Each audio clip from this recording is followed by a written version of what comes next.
Alors Julia, bonjour. Bonjour. Oui, il était question de fake news dans la revue de presse de Frédéric Vion. Et ce matin, nous allons évoquer l'actualité sur Internet, l'actualité qui parfois peut s'avérer fausse. C'est ce qu'on appelle donc les fausses nouvelles, les fake news. Alors justement, mais comment vérifier la fiabilité d'une information qui circule sur le web, Julia ? Fake news, fausse information, vous l'avez dit, on en parle de plus en plus parce qu'il y en a de plus en plus. Ces fake news, c'est un véritable fléau, mais ça a été clairement amplifié par Internet. C'est colporté de plus en plus par les réseaux sociaux. On l'a vu, c'est totalement exponentiel. On livre quelque chose sur la toile et après, il nous dépasse complètement, il ne nous appartient plus. Alors, on va parler aujourd'hui du Décodex, qui est un outil créé par les décodeurs du journal Le Monde, une équipe spéciale au sein du journal pour aider les utilisateurs à faire le tri parmi les informations qui circulent. Alors, on pourrait faire un parallèle assez facile pour comprendre avec l'alimentation. Vous aimez connaître l'origine de ce que vous mangez, la provenance de vos produits, par quelle chaîne elles sont passées, où, comment, entre les mains de qui. La traçabilité de ce qu'on consomme, c'est extrêmement important. C'est pareil pour les informations qu'on va ingérer. Ça fonctionne de la même manière. D'où elles viennent, qui les a créées, ce qu'on a mis dedans, quand, pourquoi.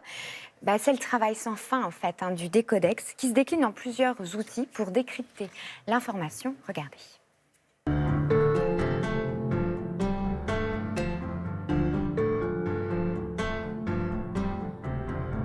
Vérifier l'information, c'est un métier, c'est à la base du métier de journaliste, mais c'est aussi quelque chose qu'on peut tous faire au quotidien. Quand vous êtes sur Internet, vous êtes face à une abondance d'informations et on ne sait pas forcément qui vous parle. C'était vraiment toute l'idée qu'on avait, c'était d'essayer d'aider les internautes à leur transmettre assez facilement, en un clic, le maximum de connaissances sur qui me parle sur Internet, qui est ce site, qui est cette page Facebook. L'outil qu'on a créé, le Décodex, c'est d'abord un annuaire de toutes les sources d'informations qu'on connaît et on essaye au maximum d'alerter sur celles qui sont les moins fiables. C'est un moteur de recherche dans lequel vous pouvez taper le nom du site, de la page Facebook, du compte Twitter ou de la chaîne YouTube que vous consultez et on va pouvoir vous alerter si par exemple on connaît cette source pour diffuser un nombre assez considérable de fausses informations. Mais on peut aussi vous dire si c'est un site parodique et qu'il faut simplement le lire au second degré parce qu'on sait qu'il y a des dizaines et des dizaines de sites parodiques et qu'on les connaît pas tous et que tout le monde s'est un jour ou l'autre fait avoir par eux. Au-delà du moteur de recherche, on a aussi une extension que vous trouvez sur Firefox et sur le navigateur Chrome.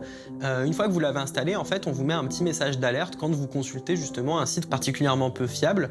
Et on peut même vous alerter quand vous consultez un article dont on a identifié qu'il contenait des fausses informations.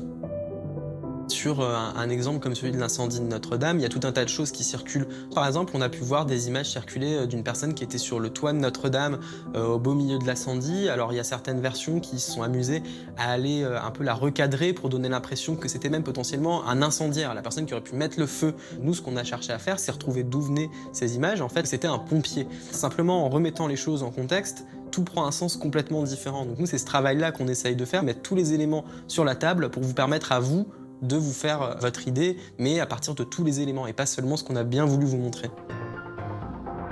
Ce qui est essentiel, je pense, c'est qu'il faut prendre le temps tout simplement en fait, de réfléchir, de mettre en balance l'information avant de la partager.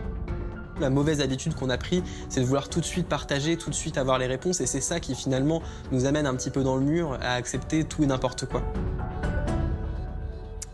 Alors Julia, là on parle du Décodex, mais il y a aussi d'autres outils que vous souhaitiez nous présenter. Oui, d'autres outils qui vont nous aider à mieux comprendre l'actualité. Libération, le journal Libération a créé Check News. Là, regardez, c'est carrément un moteur de recherche. On saisit des mots-clés, on saisit une question et l'équipe de Check News va aller vérifier l'information et revenir vers nous. Vous avez aussi évidemment la référence AFP factuelle qui fonctionne sur des faits très clairs, qui va enquêter et qui va vous répondre au sujet d'informations qui circulent, et aussi la très très bonne équipe de Vrai ou Fake pour France TV Info. Pareil, c'est la référence en la matière. Merci beaucoup et vous allez sur le site de Télématin si vous voulez tous les renseignements.